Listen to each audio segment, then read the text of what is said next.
Bonjour, ici Anne-Marie Comeau. Bonjour, moi c'est Jean-Philippe Thibodeau. Et bienvenue à Pas sorti du bois.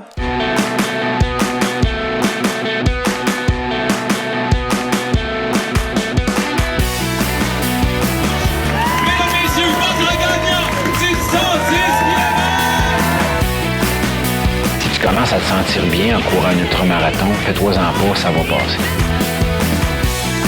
Grand champion du 125 km! Oh, que j'avais hâte de vous parler du petit nouveau de NAC, les mélanges pour boissons Ultra Énergie, des nouveaux drink mix spécifiquement développés pour les athlètes d'endurance qui viennent en deux saveurs, melon d'eau et lime. Tu pognes ton sachet, tu le mélanges dans 500 ml d'eau et paf!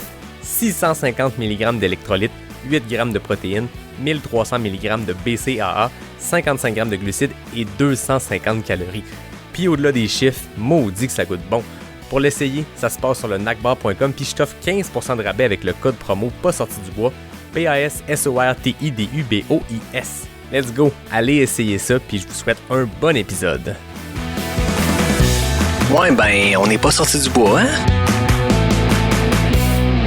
Bonjour tout le monde, bienvenue à cet épisode numéro 99. Le dernier avant le 100e, on approche. J'ai des invités de marque pour l'occasion, un couple, un duo de coureurs, d'athlètes général, parce qu'on va pouvoir parler de votre parcours sportif les deux, puis c'est assez impressionnant. Attachez votre truc avec la broche, tout le monde qui écoute. C'est haut en couleur comme palmarès. Jean-Philippe Thibodeau, Anne-Marie Comeau, bienvenue à Pas sorti du bois. Merci de l'invitation. Merci beaucoup de l'invitation, on est super content d'être là. Moi, je vous remercie de l'invitation parce que j'étais supposé vous recevoir autour du feu, pour le premier autour du feu, ceux qui écoutent, qui étaient là l'année passée. Changement de plan, on se revirait sur une scène à la place. Moi, je suis pas fâché parce que là, ceux qui écoutent pas, ceux qui voient pas, là, je les interviewe, fait que j'ai mes deux invités dans ma face et j'ai le Mont-Saint-Anne devant les yeux. C'est magnifique. Merci de m'accueillir chez vous. Ça fait grand plaisir. Avant qu'on entre dans le crunchy puis qu'on jase de course, parlons bière. On a chacun une bière. Qui veut commencer? Anne-Marie, veux-tu commencer à présenter ta bière? Dans le fond, moi, j'ai opté pour la Isa des Chutes. Je suis pas une grande fan de bière, mais je suis une fan de bière légère, là, qui est pas trop alcool. Fait que c'est ça que j'ai choisi pour ce soir, en ce mardi soir, donc. On est sage. En tout cas, toi, t'es sage. JP? Moi, sur l'autobus, j'ai la chance d'écouter beaucoup de podcasts, puis ça donne bien. J'ai la Boréal en collaboration avec Noctem, que j'ai entendu qui était... je me suis fait vanter, je me suis pas fait vanter, mais il vantait beaucoup dans le podcast, donc je suis super content de pouvoir boire ça ce soir. Excellent. Moi, de mon côté, j'ai une à contresens de Boréal, donc une West Coast IPA, une série artisan qui est super bonne. Fait qu'on va se faire un psh dans le micro. Et voilà. J'aime toujours ça quand je dis ça, qu'on parle de bière puis qu'on est là à se dire, il y a du monde qui vont écouter ça à 4h, 5h du matin en faisant leur run matinale. Ils n'ont pas encore bu leur premier café puis nous on est là à leur faire des c'est important qu'ils sachent que là, il est 4h du matin présentement. Voilà. Fait que, on starte bien notre journée. Écoute, En fait, on voulait enregistrer pile à l'anniversaire d'Anne-Marie. Puis comme tu as eu ta fête à minuit, on s'est dit on va faire ça avant de commencer la journée. Fait qu'il est 4h du matin au Mont-Saint-Anne. Exactement. Je disais que je voyais le Mont-Saint-Anne, mais en fait non, il fait noir. Première fois, je prends une bière aussitôt. On niaise, mais c'est réellement ta fête demain.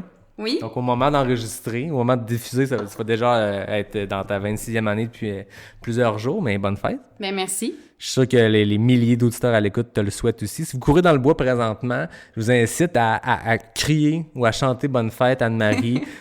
Si moi je cours à un moment donné et j'entends du monde au loin crier, je vais être vraiment content. Mission accomplie. Donc, voilà. Merci beaucoup.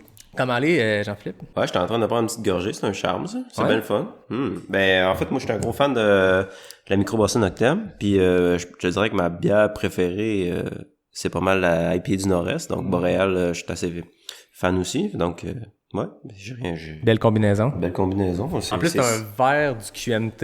Ouais, un petit verre de... Quand j'ai fini, parce que c'est le verre finisher, le QMT 10 que j'ai fait en 2019, qui m'a ouvert la porte pour les championnats du monde en Pentagonie, la même année, avant la pandémie. Donc, on fait ça en grand soir. On fait ça en grande. Marie, t'as un verre de Boréal. Moi, j'ai un verre du Gaspésia. Gaspésia 100, que j'avais gagné par étape. Ouais. Ouais. ouais. S'il y en a qui se rappellent, je pense que j'ai raconté à 2-3 épisodes la fois que je faisais le crew pour mon ami Dom, qui est un ami commun avec Jean-Philippe. Puis j'ai raconté qu'il y a une année, en 2019, où le Gaspésia, ça s'est roulé vite en sacrament.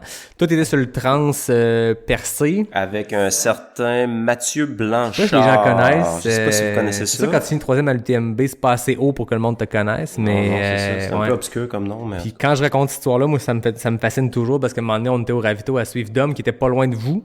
Puis les ravitos étaient pas prêts. Puis c'est pas contre l'organisation, c'est que vous étiez comme 1 heure d'avance après 15 km sur les meilleurs temps qu'il y avait jamais eu. Fait que vous arriviez dans les ravitaux puis il y avait rien. Je me rappelle avoir donné de l'eau à Mathieu parce que il y avait rien. Ouais, en plus Mathieu, cette journée, il y avait pas de matériel obligatoire, fait que il y avait, moi j'avais disons été intelligent parce que vu que c'était un 55 km, j'avais mis ma veste d'hydratation, étant donné que j'étais nouveau dans le sport. Mais Mathieu était plus expérimenté puis il était parti lui à sec. Donc c'est sûr que pas de ravito à sec. Pas de ravito à sec, hein? Ouais. Ça change un peu la donne. Bon, salut Jeff Tapp, l'organisation du Gaspésia, parce que au moment où cet épisode-là va paraître, on va être tout près du Gaspésia, une superbe course que j'encourage tout le monde à aller vivre une fois ou deux ou 5. Super événement, mon Jeff. Continue le travail, c'est vraiment merveilleux. Il y a de quoi d'unique qui se passe là. Toutes les courses sont uniques, mais il y a de quoi de bien caractéristique à cette région-là qui se passe là. Fait que on les salue, on les remercie d'organiser ces événements-là de fou.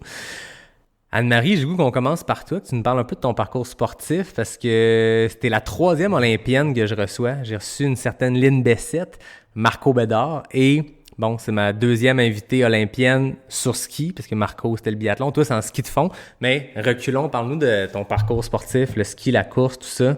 Dans le fond, là, je vais essayer de faire ça bref parce qu'il y a eu beaucoup de choses qui s'est passées, là. Non, tu peux prendre ton temps, c'est vraiment intéressant. Du moment que, dans le fond, j'ai commencé le sport, peut-être vers 12-13 ans, là, puis mes parents étaient très sportifs à la base, donc ils nous emmenaient, là, à faire du vélo, du ski, surtout du ski alpin au départ, puis un jour, ils nous ont ils nous ont fait découvrir le ski de fond, dans le fond, fait que du moment que j'ai mis des skis de fond la première fois, là, j'ai tombé en amour vraiment avec ce sport-là. Puis j'ai commencé là à m'investir dans les petits clubs là, du Mont-Sainte-Anne comme Jack Rabbit que ça s'appelle. Donc j'ai fait là, c'est ça, là, j'ai débuté comme ça dans les cours de groupe le dimanche, puis par la suite j'ai comme évolué dans le ski de fond plus au niveau régional. Donc j'ai changé pour le club nordique Mont-Sainte-Anne que ça s'appelle. Donc c'est un club plus qui supporte les jeunes au niveau, c'est ça, régional, provincial. Donc c'est ça, je faisais beaucoup de Coupe Québec, Coupe régionale. Puis l'âge, je me souviens plus exactement, mais j'ai rentré dans le centre Pierre-Hervé vers l'âge de peut-être 17-18 ans. Pour rester là pendant 2-3 ans à peu près. Puis là, c'est ça, là, je compétitionnais beaucoup à l'international. J'ai vu là plein d'endroits un peu partout. Puis on faisait là, beaucoup là aussi de camps d'entraînement. Puis tu sais, j'investissais mon temps pas mal en ski de fond. Tu sais, même je continuais à courir à travers tout ça, là, mais mon temps était investi dans le ski. Puis après ça, j'ai eu une blessure à l'épaule là en 2016 peut-être là. Puis c'est ça, j'ai tombé un moment donné en ski à roulette, puis je me suis comme fait une tendinite par la suite là à l'épaule qui était quand même assez importante là. Donc il a fallu que j'arrête le ski pendant toute une saison complète. OK. Donc ça m'a apporté là, tu sais c'est pas tant le fun quand tu prépares tout ton été, tu t'embarques pour une saison puis finalement tu sais t'es plus capable de skier parce que les épaules en ski sont quand même fondamentales. Donc c'est ça, là, j'ai pas fait cette saison-là en soit 2015-2016, là. Puis dans le fond, là, à la place de pas faire de ski puis de pas compétitionner, j'ai décidé d'aller en course à pied pour faire la saison indoor au lieu de rester chez nous à rien faire puis à trouver ça difficile. Donc, c'est ça, j'ai comme connu une saison plus intense en course à pied. Puis là, à partir de ce moment-là, j'étais quand même très, très mêlée, là, tu sais, j'ai été, c'est une période de ma vie où est-ce que j'étais comme, bon, j'aime-tu mieux le ski de fond, j'aime-tu mieux la course, j'étais comme perdue, là, puis tu sais, quand t'es perdue, les résultats étaient plus là non plus, même en course à pied, là, c'était difficile. Dans les deux cas? Dans les deux cas, okay. Tu sais, j'essayais de revenir en ski de fond, tu sais, j'étais suivie, j'étais encore dans le centre à ce moment-là, puis c'était Charles Castonguay, justement, mon préparateur physique, puis tu sais, on travaillait fort pour que je revienne, mais mentalement, c'était pas top à ce moment-là. Donc, c'est sûr que, c'est ça, autant en ski de fond qu'en course à pied, c'était difficile. Puis, j'avais l'école aussi au travers de tout ça. Donc là, c'était difficile. Fait que là, j'ai comme décidé de sortir du centre Pierre-Hervé pour comme me concentrer à la course parce que c'est comme l'avenue que j'avais comme choisie que finalement je me disais que j'allais être plus heureuse, mais c'était tout le temps un peu ambigu là, tu sais, je faisais de la course, mais en même temps quand ça allait moins bien en course à pied, je me disais bon, j'aurais dû choisir le ski, tu sais, c'est facile à dire ouais, c'est ça. Après coup là, tu sais, quand tu sais, je remettais tout le temps sur l'autre sport, donc j'étais très mêlée. Puis dans le fond, quand il y a eu les sélections Mont-Saint-Anne en 2018, ça faisait 2 ans que j'avais pas fait de compétition de ski parce que, entre autres à cause de mon épaule, mais aussi à cause j'avais décidé là, de me concentrer sur la course à pied. Puis c'est ça, il était au Mont-Saint-Anne, donc là j'ai décidé de comme les essayer.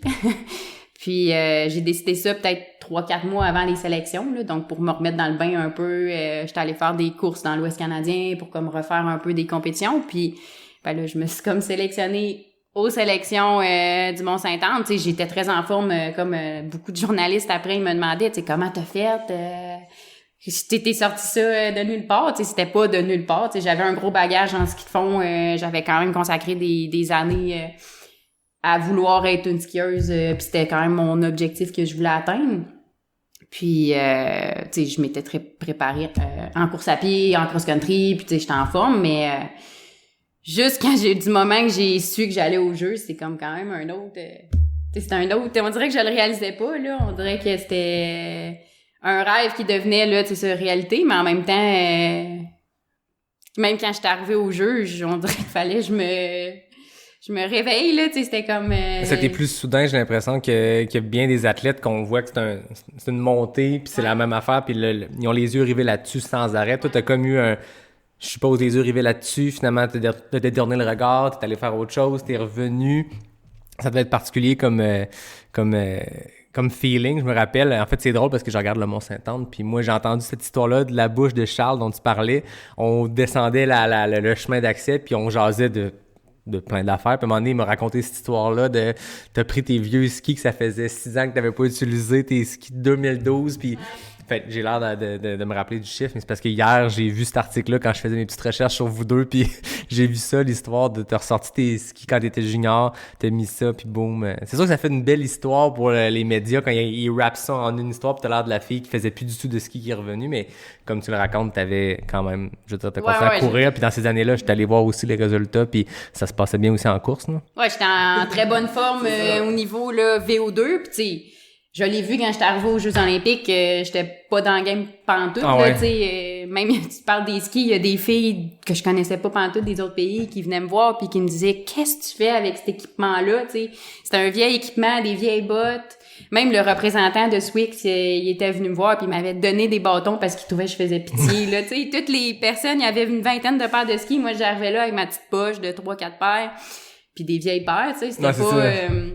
les paires de l'année. Fait que, tu sais, c'est sûr que côté équipement, j'étais pas top, mais en même temps, tu sais, juste vivre l'expérience, je l'ai vécu à 100%, puis, tu sais, j'étais tellement contente de pouvoir vivre ça, puis même surtout en ski de fond, là, tu sais, ça a quand même été, comme j'ai dit tantôt, un rêve que je voulais, là, depuis que j'étais tout jeune. Fait que je l'ai pris. Les résultats étaient pas excellents, parce que c'est sûr, tu sais, j'avais pas consacré 4 ans de ma vie à focusser sur le ski puis tout ça, puis je sais que j'aurais pu probablement mieux performer si j'avais mis les efforts dans le ski, mais en même temps, tu sais, j'étais contente puis de vivre ça aussi, là, fait que...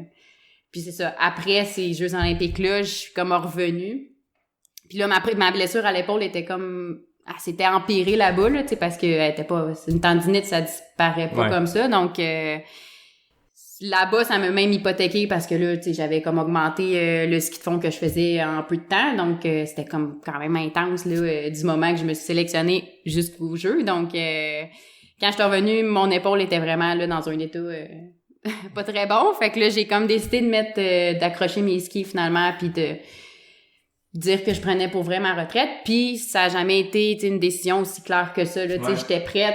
Je savais que j'allais pas avoir de regrets côté là de prendre ma retraite en ski de fond, puis j'avais fait ce que je voulais versus là 2-3 années avant que là tu sais j'étais encore très mêlée, puis tu sais il y avait quelque chose que j'avais pas atteint, puis tu sais même si je l'avais pas atteint, ça veut pas dire que je serais revenue en ski de fond, mais tu sais juste le fait d'être allée au jeu, j'étais sereine avec ma décision, puis après ça ben j'ai mis les souliers de course, puis là j'ai investi mon temps là-dedans depuis ce temps-là. Et depuis le sentiment d'attendre deux chaises, t'es comme allé au bout de ce rêve-là, puis t'as vécu l'expérience olympique. C'est drôle parce que j'ai reçu des Olympiens, mais j'ai pas tant parlé de l'expérience olympique elle-même. Comment c'est de débarquer à Pyeongchang en plein Jeux olympiques? Oui, t'as ta compétition, mais il y a tout le reste autour. Avec du recul, ça fait 4 ans de ça. C'est quoi tes meilleurs souvenirs? C'est quoi ton feeling par rapport à cette expérience olympique-là en tant qu'athlète? Ben mes meilleurs souvenirs, pour vrai, c'était pas nécessairement les races au final, parce que j'étais pas en shape pour comme performer là-bas, mais c'est plus toute l'ambiance de voir là, tu sais, le village olympique, de voir tous les sports, tu sais, de pouvoir le socialiser avec les autres pays. Puis tu sais, dans ce temps-là, il y avait pas la COVID, fait que tu sais, c'était quand même une expérience olympique qui était le fun. Oui, puis de ce que tu m'as raconté aussi, d'être avec tes idoles de jeunesse, c'était quelque chose aussi, là, tu sais, je veux dire. Ouais, c'est ça, même pas juste en ski de fond, tu sais, en ski de fond aussi, mais même dans d'autres sports, là, tu sais, c'était beau à voir, tu sais, tout le monde, tu sais, c'est tous des athlètes performants dans tout plein de sports différents, fait que de connaître ces personnes-là aussi, là, parce que, tu sais, dans les maisons d'athlètes en tant que telles, on a des endroits où est-ce qu'on peut socialiser, puis tu sais ils favorisent ça aussi. Fait que tu sais ça c'est le fun, le côté social, puis le côté là t'apprends à connaître différentes personnes. Puis qu'est-ce que c'est sûr que la cérémonie de fermeture, j'ai grandement apprécié. Qu'est-ce que je regrette un peu, c'est de pas être allé à la cérémonie d'ouverture. Dans le fond, on avait une course le lendemain, puis il était pas trop fan qu'on aille à la cérémonie d'ouverture, puis honnêtement vu que j'avais aucune chance de médaille, j'aurais juste dû y aller pour vivre l'expérience au max. Mais au final, ça a été une expérience là, incroyable. Puis même quand que j'allais m'entraîner, il y avait une salle de muscu là, à l'intérieur vu que c'était l'hiver. Puis juste ça, j'aimais ça aller courir sur le tapis roulant parce que là, je pouvais voir là, les sports là, plus de combat puis tout ça là, qui se mettaient à bloc sur le vélo pour suer, puis ou d'autres personnes là, qui faisaient différents types d'entraînement. Puis juste ça, j'étais comme moi une fan puis je regardais tout ça aller là, tu sais j'étais ça là, j'étais plus impressionnée que d'autres choses par toute comme l'ampleur de cet événement là. Ça a bien bouclé la boucle de ta carrière de skieuse. Exactement. Ouais. Avant qu'on entre dans le après la course, que là je pense que tu dédies comme tu le disais 100% de tes efforts là-dedans, j'ai envie qu'on switch à Jean-Philippe parce que tu as aussi un parcours triathlon. Puis à un moment donné, t'as bifurqué vers la course. Puis j'ai le goût qu'on prenne cette même boucle-là avec toi, qu'on parle du triathlon. Puis après ça, quand vous serez rendus les deux à l'histoire de course, on avancera là-dedans. Mais je trouve que ça fait une belle... ça met la table pour la suite. Le triathlon, le sport dans ta vie, comment ça a commencé, JP? Ben c'est sûr que moi... mettons qu'on prend on va parler... on va dire les vraies choses. C'est un parcours un peu plus de brosse. Moi, j'étais à Baie-Saint-Paul, je suis natif de là. Puis tu sais, c'est sûr qu'à Baie-Saint-Paul, c'était pas la grosse affaire, mais j'étais chanceux, j'avais 3 amis là, qui étaient vraiment sportifs, puis on faisait des trips de cave ensemble tout le temps. D'ailleurs, on avait fait le parcours du 125 Arikana, les 3 gars ensemble, avec Antoine Dufaussemort puis Nick Tremblay. Mais ça c'est plus tard, je suis chaud des heptales, je vais y revenir. Dans le fond, j'ai commencé avec la natation. OK. Puis ça, c'était ma première passion. La course à pied, j'haïssais ça. Puis le vélo, j'étais vraiment mauvais. Puis en secondaire 2, j'ai commencé à lancer l'idée à mes parents que je voulais aller en sport-études. Parce que je pensais que j'avais un talent en natation. Je gagnais toutes les courses régionales. Puis je disais, je vais aller aux Jeux olympiques en natation. Fait que avec mes parents, ils ont été super corrects. Je suis allé en sport-études natation. J'ai fait secondaire 3, 4, 5 sport-études natation avec l'Université Laval. Puis c'est là que je me suis rendu compte que j'étais vraiment pas de calibre. J'ai quand même sorti tu sais, j'ai fait mes standards nationaux à la brasse, pour ceux qui connaissent ça, le 200 mètres brasse, c'était ma spécialité. J'avais des finales, tu sais, c'était correct. Mais c'est ça, j'étais vraiment pas un vrai bon nageur. Puis quand je suis arrivé au cégep, j'ai fait Cégep Garneau. j'ai embarqué dans l'équipe de cross-country, puis c'est un autre de mes amis, David Gagnon, qui m'a dit « Hey, tu devrais essayer le triathlon, tu nages vraiment trop fort pour un triathlète, puis tu cours vraiment naturel. » Mais pas assez bon pour un nageur. Exactement, j'étais pas assez bon pour être nageur, mais pour être un triathlète, j'étais vraiment de calibre. Puis là, c'est là que j'ai commencé ma transition vers le triathlon, donc en cégep première année. Puis c'est là aussi qu'on a commencé à faire un petit peu des conneries avec mes deux chums de gars de Baie-Saint-Paul, Antoine puis Nick. Puis on était déjà vraiment poussés vers l'ultra. Là. C'est ça, nous autres, on était de Charlevoix les trois, puis on a commencé là avec la traversée de Charlevoix. On a fait le parcours d'Arikana quand même je pense que c'était 19 heures, la monte arrêtée. OK. Donc c'est sûr qu'avec les arrêts, on était monté à 23 heures. Là. Mais tu sais, la monte arrêtée, c'était à 19 heures. Pour un plan de chum qui partent les trois ensemble, c'est quand même un... C'est ça, c'était vraiment chill. Je me souviens, les trois gars, on pleurait après, on comprenait pas ce qui se passait. Nick Antoine était blessé. Moi, j'avais été le premier à bunker à 50 kilos. Ah non, ça avait été vraiment, là, toute qu'une aventure. Mais c'est là que ma passion pour le sport d'endurance a commencé. Puis ça, cégep, j'ai switché pour le triathlon, puis tout de suite, j'ai été élite. J'ai été chanceux, là, tu sais, mes parents m'ont aidé beaucoup, j'ai eu tout de suite du beau matériel, puis j'ai fait tout de suite des courses au niveau panaméricain. J'ai gagné une médaille au championnat canadien U23, donc là, déjà là, je commençais à rentrer dans ma machine, mais j'étais pas 100% heureux avec le triathlon sur route. Puis c'est à ce moment-là que j'ai décidé de vraiment faire le saut vers le triathlon hors piste. Okay. Fait que ça, c'est natation, vélo montagne et course en montagne. Et là, c'est là que j'ai vraiment découvert ma passion aussi pour la trail, évidemment. Puis c'était vraiment... là, c'est là que j'ai commencé à aller à la trail de la clinique du coureur parce que ça fitait bien dans mon horaire. Et puis, j'ai viré pro en Xterra. J'ai quand même eu de la chance. J'ai tombé sur un bon monsieur, un propriétaire d'une compagnie de vêtements qui m'a vraiment encouragé. J'ai eu la chance de faire des belles courses au travers le monde. En 2017, j'ai été 100% pro. J'ai fait, je suis à l'aise de le dire, là, j'ai réussi à faire 26 000 $ canadiens avec les bourses. Fait que tu sais, c'était pas assez pour vivre, mais c'était assez pour avoir vraiment un beau trip. J'étais allé à 5 championnats du monde. Fait que là, j'ai l'air d'un gars qui se vante, mais tu sais, c'était pour faire. Non, mais c'est fun parce que c'est de quoi qu'on n'entend jamais. On dirait que cette talk-là, en tout cas, ça, je vais partir sur une chire, mais des fois, je trouve qu'au Québec, on a de la misère à jaser de ces choses-là. Puis j'écoute des podcasts américains, puis tu parles à des coureurs de l'ultra qui... C'est pas un sport où tu te mets riche, mais c'est un sport où personne n'en parle. Des fois, on rentre dans ce sujet-là, mais je me dis, go, parlons-en. Je veux dire, c'est tough être athlète pro au Québec dans des sports autres que la NHL puis l'Impact. Là. Bon, on le voit. C'est tellement un beau sport, tu sais, ben oui. etc. Moi, genre... Puis, tu sais, en même temps, j'étais pas le meilleur athlète. Ça, c'était correct. Je le savais. Écoute, je serais pas allé aux Jeux olympiques, puis j'aurais pas fait de championnat du monde. Peut-être des championnats du monde... en triathlon, tu sais, une année qui avait moins de calibre, tu sais. Mais en allant vers l'Xterra, qui était ma passion, ça m'a permis aussi de pouvoir vivre un petit peu de ce sport-là, en travaillant en temps partiel dans les boutiques puis tout. Et que ça, tu sais, moi, j'encourage le monde à trouver d'autres options puis d'autres chemins pour pouvoir vivre le passion le plus longtemps possible. Puis c'est vraiment le fun, là. C'est ça. Fait qu'en 2017, je me suis pété à la gueule. 2 jours avant le championnat du monde. Ah ouais.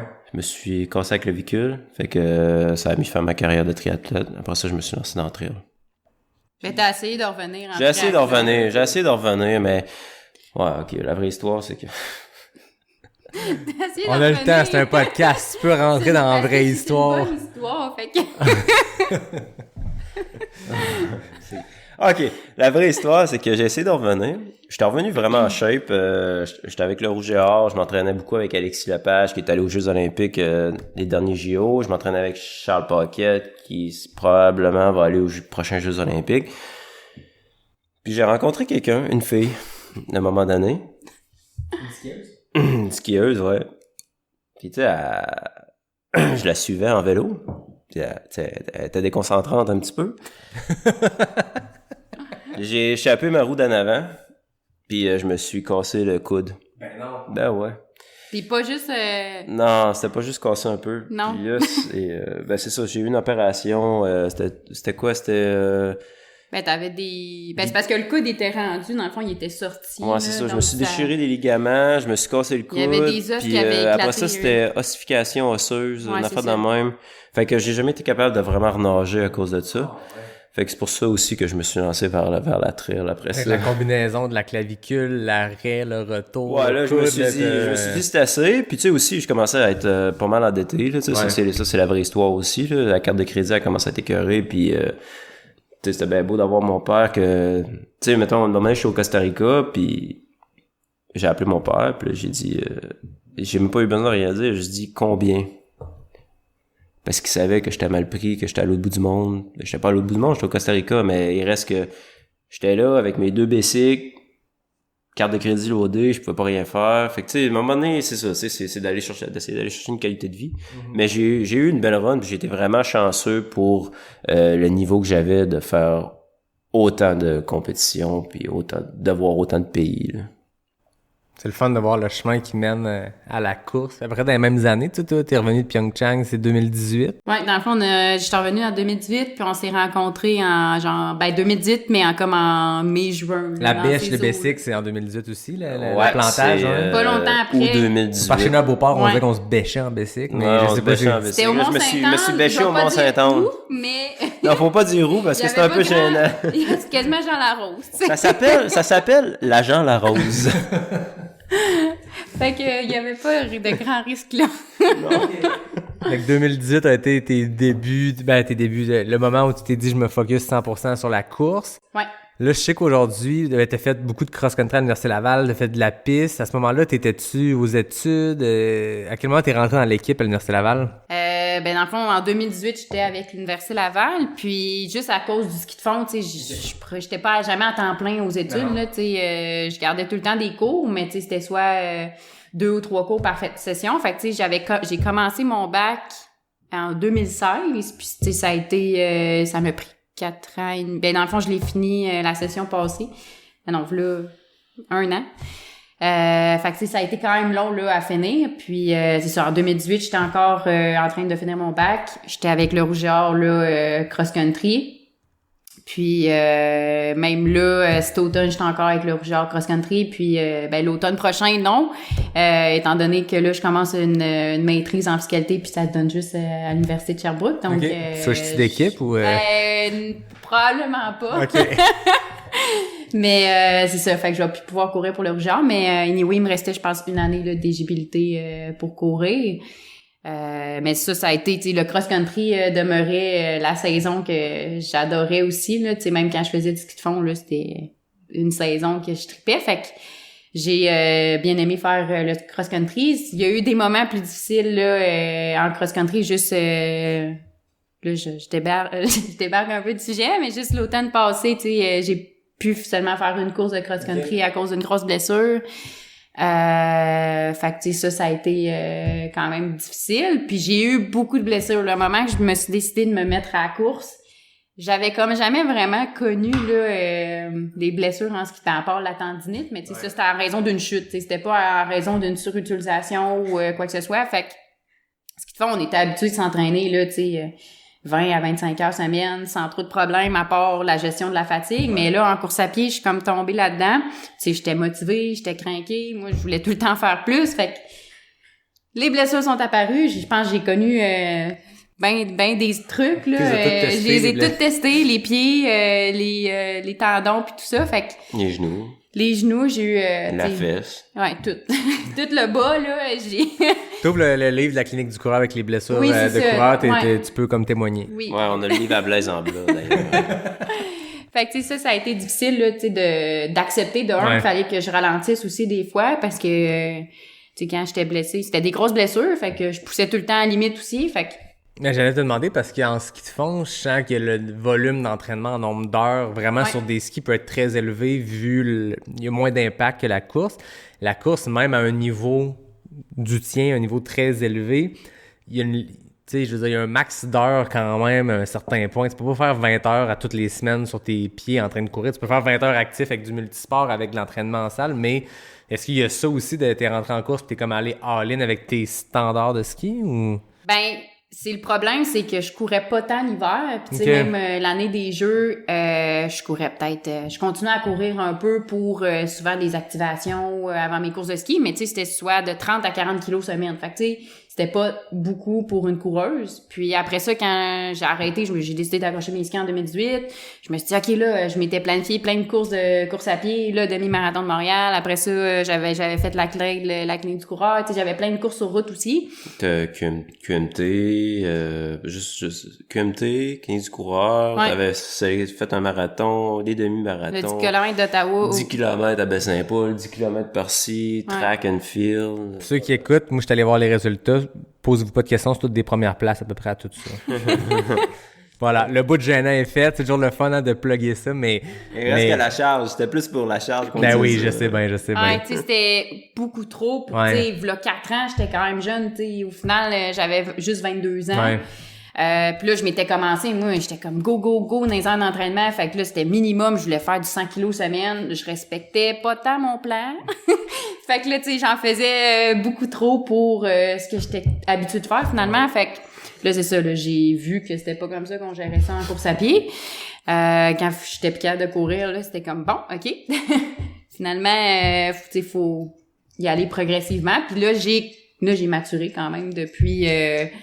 à force d'en faire de la course, si on apprend à se connaître aussi, Ben oui. qu'est-ce qu'on est capable d'absorber en tant que coureur. Puis là, ça, j'ai réussi à à apprendre plus à me connaître. Juste, on entend ça, André? Je sais pas, ça, on l'entend. Si les gens se demandent c'est quoi, c'est C'est un chat qui est dans le bois de l'eau. Hein.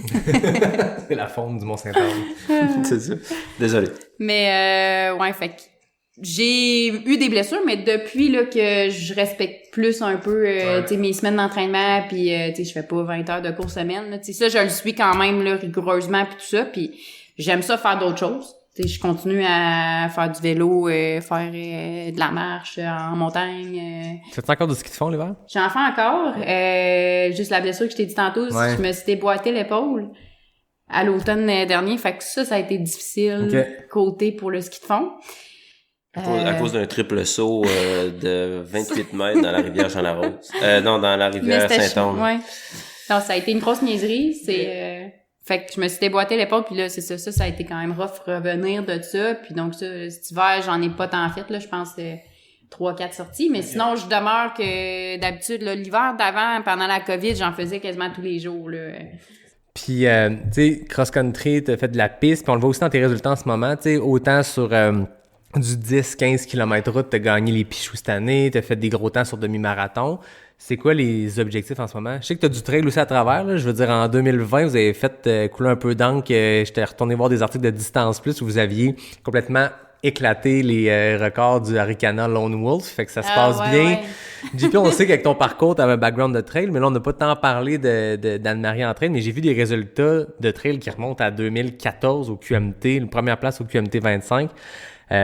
Puis après ça, Arikana, Lone Wolf, quand c'était la pandémie, puis c'était des courses virtuelles, t'as battu unofficially le record du parcours du 28, parce que c'était en mode solo, mais vous avez fait ça back-to-back, je pense à un moment donné, le record du 10, le record du 28, les deux, vous êtes allés vous amuser en trail. Ouais.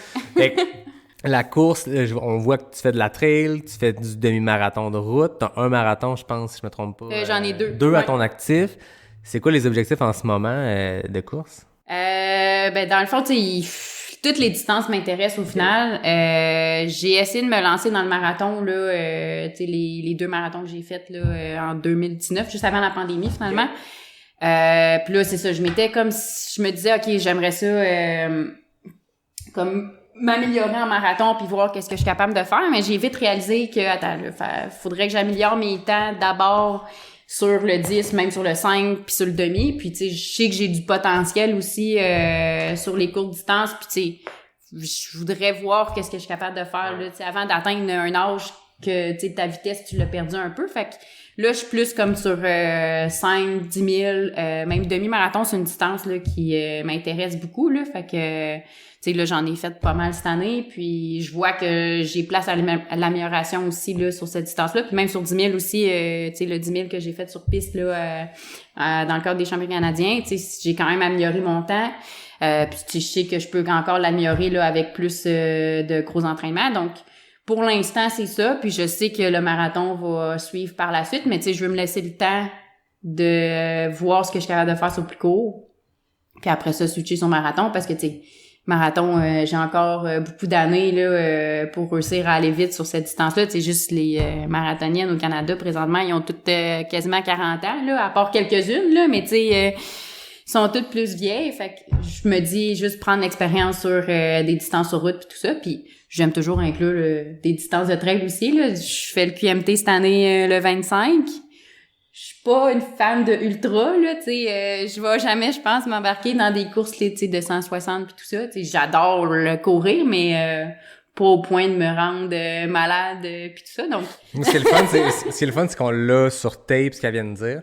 Dans 30 ans, on va s'appeler Jean-Philippe, on va faire, tu feras jouer ce qu'elle a dit en 2022, après avoir gagné un premier 100 000 quelque part.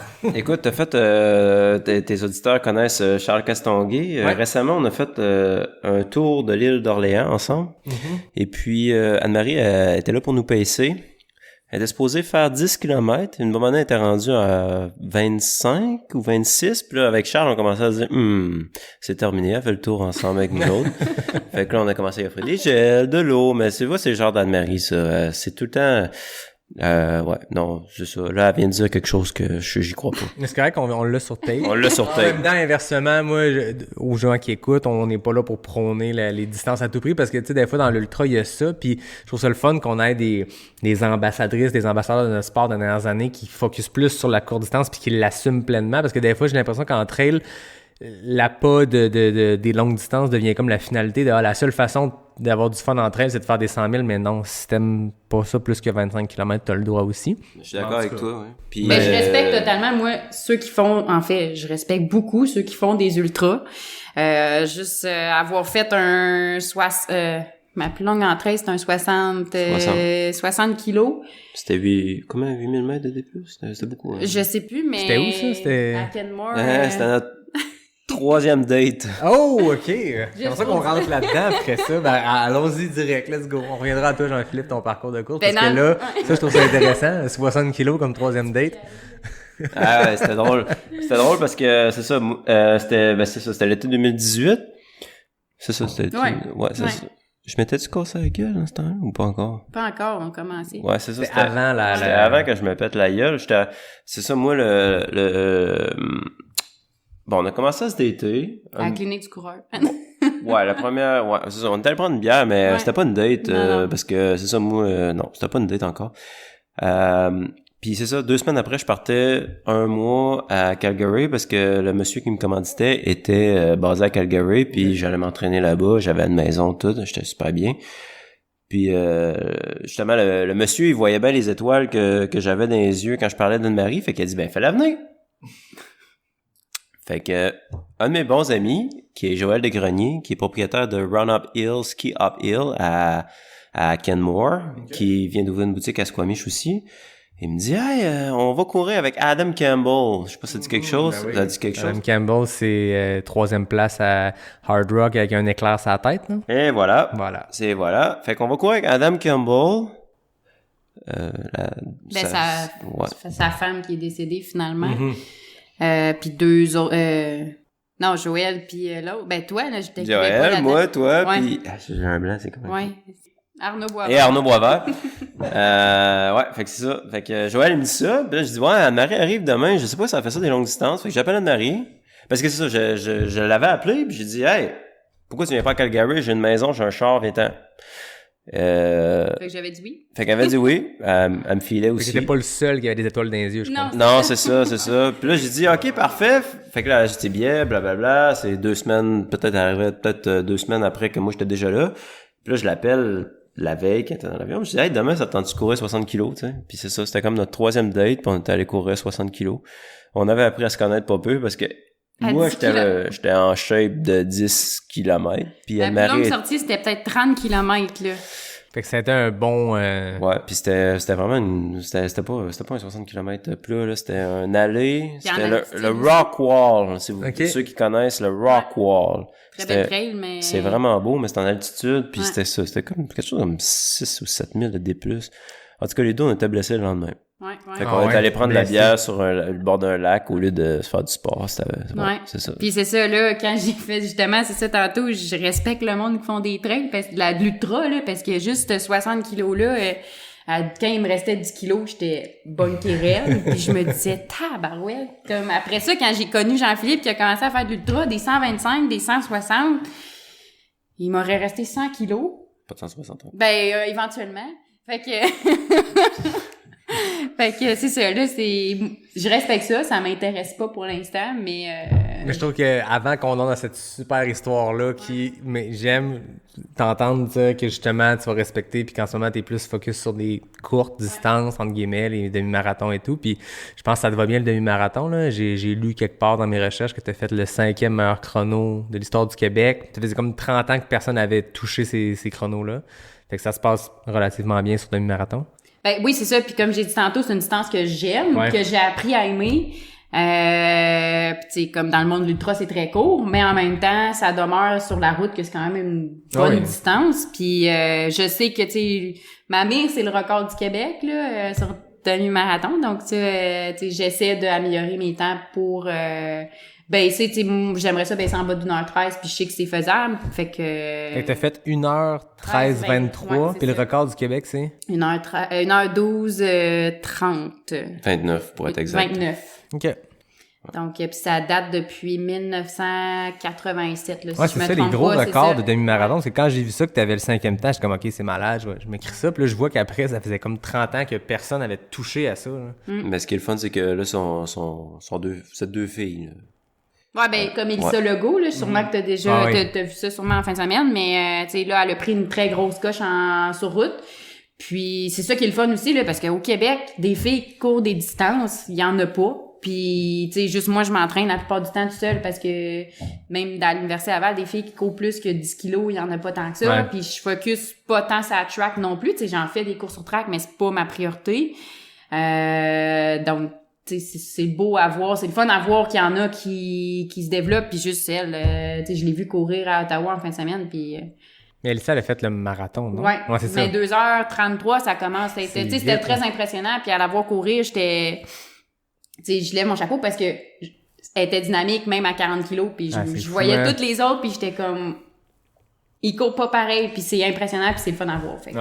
Il y a des belles choses qui sont passées à Ottawa. Je connais moins le monde de la route, mais j'ai quand même, comme n'importe quelle année, tu check Ottawa parce que tout le monde est là. Puis Canadienne qui a fini la première femme, Elissa, elle a fini deuxième. Deuxième overall, fait que tu sais, c'est quand même impressionnant à ce niveau-là. Là. Toi, de ton côté, t'as fini 6e au 10 km? Ouais.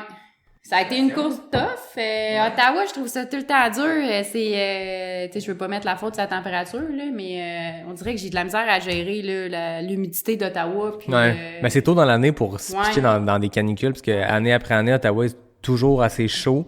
Puis en mai, les gens du Québec, ça fait longtemps qu'ils ont eu de la chaleur. On n'est pas tant habitués, donc c'est ça. Je l'ai trouvé tough, puis j'ai aussi une grosse session... cette session-ci, fait que tu sais, il y a peut-être un peu de fatigue à travers tout ça, mais j'étais contente de le faire juste pour l'ambiance aussi, là. À chaque fois que je fais Ottawa, je suis comme, le départ, c'est incroyable, puis la quantité de monde aussi, là. Donc, 34-20, c'est pas gênant. Non, j'étais quand même très contente de ça aussi, là, fait que c'est ça. Ben, c'est cool, je vois que la trail reste tout le temps là. À chaque année, tu te prévois des courses de trail pour le fun sur le side pendant que tu t'amuses sur demi-marathon. Ouais, mais on fait pas mal toute notre préparation. Hein. Ben, moi, c'est sûr que je fais toute ma préparation en trail. Je cours pas en trail. T'es souvent en trail. C'est pas de la grosse... Ben, Mont-Saint-Anne, c'est quand même technique. Ben, tu vas pas dans Mestachibo, mais je veux dire... Ouais, mais il y a rien comme la Mestachibo. Non, mais c'est ça. C'est comme une affaire unique c'est un ovni dans le trail. Le Mestachibo est connu au Canada. Oh, oui. Puis après ça, tu parles à des coureurs internationaux, tu écoutes des podcasts américains où ils reçoivent des coureurs québécois sur le site, puis sont comme, ouais, les trails au Québec, vous êtes des débiles mentaux. Ouais. Tu sais, il y a rien comme ça, je pense. En tout cas, pas dans les grands centres de courses. Dans les Alpes, il n'y a pas ça. Dans l'Ouest, il n'y a pas ça. Non. Aux États-Unis, c'est de la terre battue en switchback. Ici, il n'y a pas de switchback. Tu montes direct dans le track, puis il y a des racines. Des racines à pu finir.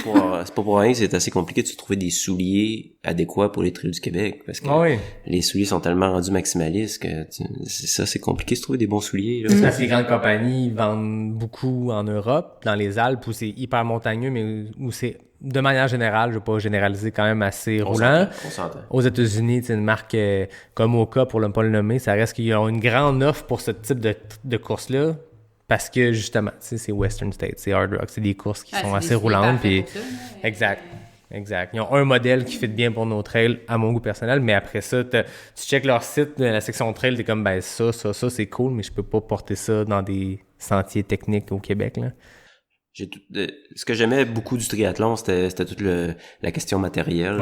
C'était beaucoup de préparation, puis le vélo, le wetsuit, le stock de course. Demain, je vais mettre tel soulier, telle lunette de natte. On va-tu être wetsuit, pas wetsuit, speed suit. Après ça, je mets mes roues 80 mm. Ça, c'est quand ça était sa route. Après ça, c'est un mountain bike. Mais quand j'ai viré pour l'Xterra, c'est je mets tel pneu, puis tel pneu. Ouais. Je mets une paire de roues carbone, une paire de roues en alu. Fait que moi, en tout cas, j'ai tout le temps été un fan de matériel. Fait que c'est pour ça que côté souliers, j'étais encore très fan. J'aime bien ça, essayer plein d'affaires. C'est un trait qui est quand même commun, je trouve, dans le trail, les gens qui sont un peu fans de gear, parce que l'espadrille et tout le reste, tu choisis une course, puis... Ça fait partie de la préparation de oui, l'ultra. C'est ça qui est le fun. Je sais que le parcours, si les ravitaux sont proches, tu dis, je peux courir léger, parce que les ravitaux sont aux 7-8 kilos. D'autres courses, comme le QMT, où tu as des portions des fois un peu plus longues. À Ricana, des fois, tu as quasiment 20 kilos entre deux ravitaux. Ben, c'est dur de courir léger quand il y a du matériel obligatoire qui est très nécessaire. Là. Je suis pas en train de faire un statement. Au contraire, s'ils demandent tout ça, c'est parce qu'à un moment donné, tu en as besoin. Mais quand il y a 22-24 km entre deux ravitaux. Puis s'ils le demandent, puis que tout le monde l'a, c'est pas un avantage, puis c'est pas un désavantage pour personne, on s'entend là-dessus, c'est réglé. Exact, voilà. On envoie... je vais pas plus loin que ça. Mais juste, tu sais, parenthèse sur les ravitaux, là, juste sa première race d'ultra, c'est ça, 125 Arcana. 2019, c'est ça? 2019, ouais. Puis là... Cinquième, c'est ça? Ouais, j'avais fini 5e. J'avais vraiment géré comme un con, mais... Ben oui, j'ai fini 5e. Un beau baptême de l'ultra, quand même. C'est une grosse année, 2019. Oui, puis c'était dans mon patelin. Tu sais, moi, j'étais content. Toute ma famille était là. Ça remettait une belle expérience. J'ai été encouragé tout le long du parcours. C'était vraiment cool, là. Tu sais, le gérage... Avant ça, t'avais fait le transpercé, mais sinon, qu'est-ce que t'avais fait comme distance en trail? 10 km. OK. Du 10 au 125, why not? Ouais, mais tu sais, une drôle d'anecdote, c'est que après le 125 à Ricana, la semaine après, je pense, c'était le lancement du livre à Blaise-du-Bois. Ouais. Puis j'ai rencontré Jean-François Cochon pour la première fois avec Félix. Les gars, c'est ça qu'il m'avait dit. Il avait dit, Evan, t'as fait vraiment plus qu'on pensait parce qu'on a regardé ta préparation que t'avais faite. Tu courais 80 km semaine avec du basic. On pensait jamais que t'allais faire une performance comme ça. Donc, dans cette situation-là, tu sais, c'était quand même intéressant. Mais ouais, j'ai mangé mes bas. Dernier ravito, là, c'était pas pire, hein? C'était la première fois que j'accompagnais quelqu'un dans une course ultra, puis tu sais, toute sa famille, c'est ça, était là, mais en même temps, tu sais... Le gars qui m'encadrait cette année-là, t'avais prévenu. Ah oui, Guy Gilbert, ben, c'est ça qui l'encadrait pour l'entraînement. Ben, je l'avais rencontré au Gaspésie à peu près en même temps que je t'ai rencontré toi en 2019. Lui, ça serait un bon pour ton podcast. Je sais. Lui, il a des histoires. Hein. Lui, il en a des vertes puis des pommures. Des histoires, des coupe de cours Gaspésia qui des courses de 48 heures sur une track puis des courses de 8 jours excusez-moi pas de 8 jours dans le Grand Nord québécois. En tout cas, lui, il en a des vertes et des pommes. Gilbert, si t'écoutes, je t'invite officiellement. C'est vraiment tout. Il y a des bonnes histoires. Légende du lac Beauport aussi. Il est encore un grand passionné. Ouais. Il s'entraîne pour le backyard ultra. Là. Ah, c'est vrai? Ouais, je l'ai vu aujourd'hui. Ben bref, ouais. Mais ouais, ça, une semaine avant, à peu près, là, le 125, il m'avait comme... on allait souvent au lac dans ce temps-là, puis il était venu me voir, puis là, il m'avait dit, là, si Jean-Philippe, il dit qu'il veut abandonner, tu lui dis, continue. Fait que là, faut vraiment que tu le pousses à continuer. Puis, je m'étais dit, pas stressant, ça, il va vouloir courir, pas de stress, puis... Fait que là, j'arrive, moi, ça avait été plus compliqué cette journée-là, aller au ravito pour lui, puis... C'était 107 km. Disons que mon frère, il a un Dodge Grand Caravan puis il s'est ramassé dans des trails de Jeep parce qu'il a pas pris le bon chemin. Ouais. Fait que c'est ça, j'avais tout raté les ravitaux. Fait que le seul moment que je l'avais vu, c'était à 107 km. Puis là, je le vois arriver de loin, je suis comme, ouch. Genre, ça l'air difficile. Puis là, il arrive Ma plus longue sortie, c'était 60 km. Ouais. Avec Anne-Marie. Cette fois-là. Toi, t'avais pas vu si t'avais été là à chaque ravito, par exemple. Non, c'est l'état, je le voyais pas. T'aurais vu l'état là, dépérir, là, t'es je passé checkais. il commence la course à... Qu'est-ce qui se passe? Tu sais, je checkais sur Internet, mettons, mais tu sais, ça donne pas comment tu te sens. Puis, c'est ça, je le vois arriver, puis là, il commence à pleurer. Puis tu sais, c'est pas un gars qui pleure, puis je l'avais jamais vu pleurer. Un gars bien proche de ses sentiments. Zéro, tu sais, je l'avais rarement vu, tu sais, avec ses sentiments, puis tout ça, puis j'étais comme... Qu'est-ce que je fais? Genre là, il pleure, il me prend dans mes bras, puis là, j'étais comme, ben là, continue. Tu sais, non, tu sais, il faut que je dise de continuer. Fait que là, j'avais juste envie de dire, là, ben arrête, là, c'est pas grave, là, tu sais. Fait que là, je me dis, OK, là, qu'est-ce que je fais? Fait que là, j'y donne un Red Bull. Je me dis, ça va te grinquer, là. Puis là, il continue à pleurer. J'étais comme ça l'aide pas tant. Fait que là, j'ai dit, let's go, là, tu sais, je sais pas, il te reste juste 20 kilomètres. Ben non, mais c'est ça, là, il me reste genre une grosse montée. Puis là, il capotait. La montagne noire. Oui, on la salue. Moi, je voyais ça. Très, très Je comprenais pas, là. Je comprenais pas ce qui se passait. Fait que là, ben, tu sais, je l'ai encouragé. Sa famille était là aussi pour l'encourager. Puis, il y avait comme une bonne crew aussi qui, je pense, qui a aidé, là. Tu sais, je pense que ça fait une différence en ultra, là, d'être accompagné par les personnes que tu t'apprécies. Puis, juste quand je t'ai vu repartir, ta mère, elle a dit, je pense pas qu'il se rend jusqu'à la fin. Il marchait, il courait croche, courait. Je sais pas trop si tu courais, là, tu sais, c'était... Mais finalement, je pense que t'as repris, un deuxième souffle. Qu'est-ce qui se passait dans ta tête à ce moment-là? Quand tu te rappelles-tu ce ravito-là, comment tu te sentais? Ben... Je pense que c'est vide. Ouais, mais tu sais, il y a aussi... Il y a quelque chose d'incroyable avec l'ultra, puis c'est très rassembleur. Puis moi, j'avais réussi à tout ce ravito-là, toute ma famille était là, les blondes, de mes frères, puisque nous autres, on est trois enfants, j'ai 2 frères, une sœur. Le blonde était là, ma sœur était célibataire. Elle était célibataire, elle était pas en couple encore. Mon frère, il avait amené son petit gars aussi. Puis, ce qui était drôle, ça, je l'ai su par après, il avait amené plein de ses chums aussi. Pis ses chums étaient montés avec des caisses de bière, s'étaient déplacés, ils étaient complètement sous, mais c'est pas grave parce que moi cette journée-là, j'avais une moustache à la Hulk Hogan. Puis tous les amis de mes frères s'étaient fait des moustaches à la Hulk Hogan.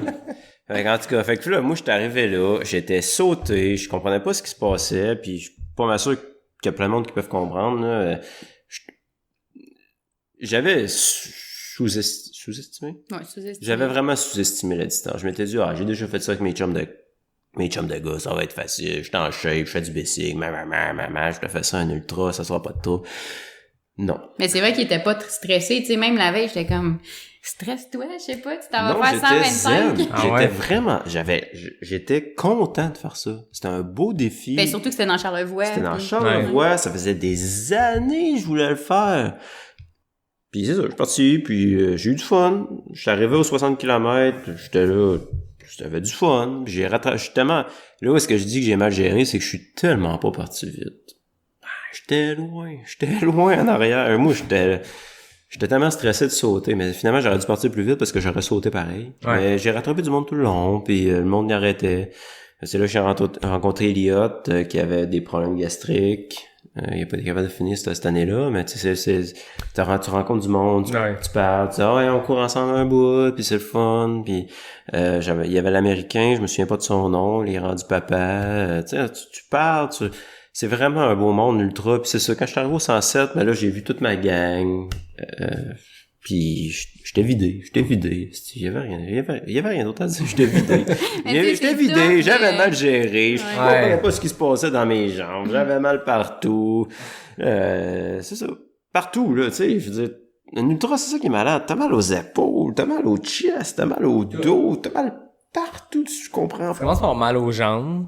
Mais ça dépend qui, mais moi je sais qu'après 30 kilos, je le sens un peu. Après 50 kilos, t'es comme ok, c'est là. Puis à un moment donné, moi, quand je faisais des 50, 65 Arikana, j'étais comme Chris, là, j'ai mal de même après 50. Ça va être horrible à 125. Puis finalement, je sens que ce mal de 50-là, il reste dans les jambes tout le long, puis il change pas. C'est ça qui est malade. C'est le reste qui embarque. Ouais, c'est comme le mal généralisé du fin de la fatigue. 125 Arikana, c'était pareil. Mon premier 100 000. T'as juste mal partout et nulle part, puis ça se mixe un peu, puis ça part, puis ça vient. Tu sais, le 125 Arikana, quand ils disent qu'il est pas technique, là. Hey, après, tu T'as le ravito à 60 kilos, Oh, oui. là, au haut de gorge. La là, portion c'est roulant, après c'est le super jet bleu, beau, c'est là. roulant. Moi, je m'étais dit, c'était pas technique. Je m'étais fait dire, c'était pas technique. Hey, excuse-moi, là. C'est peut-être ça, le jet bleu, là. La montagne noire, c'est pas si pire, c'est roulant, mais il y a une portion, là. Mais en fait, du kilomètre, tu sais, mettons, tu pars des Hautes-Gorges, t'es à 62 km, t'as un genre de 5 km de route, quasiment. T'arrives au Gemleux, kilomètre 67, 69 dans ce coin-là. Puis jusqu'à la Montagne Noire, c'est de la merde. Dans le bon sens, là, je suis pas en train de dire que c'est un mauvais parcours, au contraire. Non, c'est super beau. Mais le 125 Arikana, c'est pas vrai qu'il est pas technique. Je veux dire, t'as des portions roulantes comme n'importe quelle course. Tu sais, Bromont, c'est technique par bout. Puis à un moment donné, tu pognes de la route, puis tout. Mais cette portion-là est interminable parce que d'un, c'est pas là que t'as tes gros pitchs de dénivelé. Fait que tu regardes sur papier, tu te dis, après le jet bleu jusqu'au Coyote et tout, Ça va rouler. ça va rouler parce que tu regardes la track. Puis La course est finie. Il n'y a rien qui se passe. T'as le Morelos qui est un pic, t'as les Noyers, t'as la Montagne Noire, tu checkes le profil, tout ça, c'est des gros pics. Cette portion-là est flat. Mais si tu zoomes dedans, tu vois que Les racines pis tout. que c'est jamais droite. Moi, j'ai un souvenir du début du 65 Arikana de me dire, crème, c'est normal le fun ici. Puis du 125 Arikana l'année d'après, me dire, c'est dommage de la marde ici, t'avances pas. T'sais. Puis t'es pété aussi, tu sais.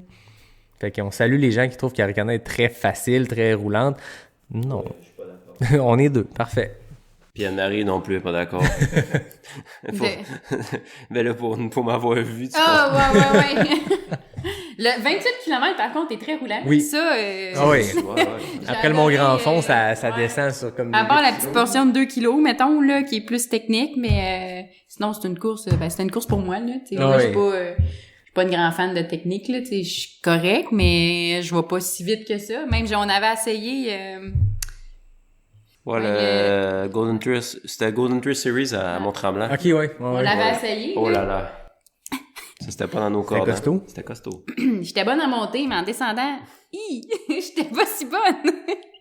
Fait que, ouais, c'est ça, je connais pas encore assez, mais, je suis pas assez bonne en technique présentement pour dire que je vais vite, là, mais, Ben, c'est un art qui s'apprend à force Ouais, de le ouais, faire. à force Puis de- t'as le meilleur de terrain de jeu pour le pratiquer, faire à ouais, côté de la ouais, maison, c'est ça. mais ça reste que, tu sais, quand tu focuses plus sur route ou sur du terrain roulant, quand t'arrives justement à Tremblant ou quand t'arrives dans Mistachibo, il n'y a rien qui se passe. ben, parce que je veux pas me blesser aussi, tu sais. Ah oui. Je me dis, je prépare une course sur route, j'adore la trail, fait que je veux pas me blesser en trail, fait que Ouais. je prends des pratiques, je sais que je suis un peu moumoune, là, comme JP dit des fois, là, fait que, tu sais, je vais pas si vite que ça, mais, tu sais, j'ai du fun en trail quand même pas mal, là.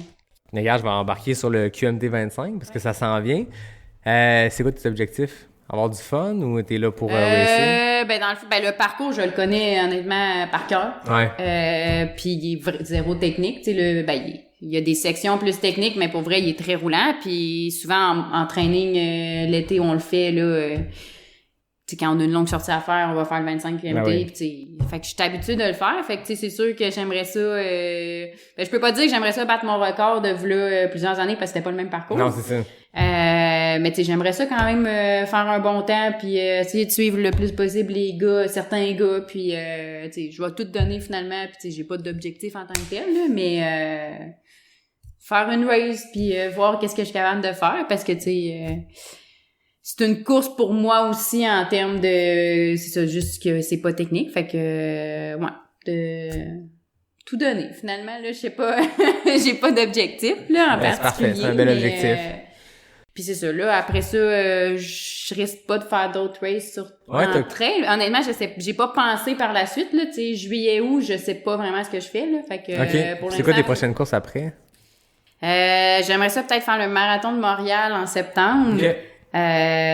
Parce que c'est ça, là, je vais avoir fini ma maîtrise, parce que je fais une maîtrise, là, pour faire mon examen de comptable professionnel, fait que ça c'est en septembre, fait que ça serait le marathon après, donc ça tomberait bien, là, j'aurais comme fini ça. Fait que, mais ouais, c'est ça. Fait qu'en septembre, mais juillet, août, c'est un peu, là, de l'inconnu. Fait que, tu sais, j'ai place à mettre des petites courses un peu partout, en mode plus plaisir et tout ça. Donc, ben, sûrement le 10 km de l'Université Laval aussi. C'est la même fin de semaine qu'Arcana, là. Fait que, il y a des bonnes bourses aussi, là. Fait que, ça aussi, comme on disait tantôt, on vit pas riche, là. Fait que je fais les courses aussi des fois qu'il y a des bonnes bourses, là. Fait que, ouais, fait que pour l'instant, juillet août, c'est plus tranquille en termes de compétition. Là. OK. Ouais.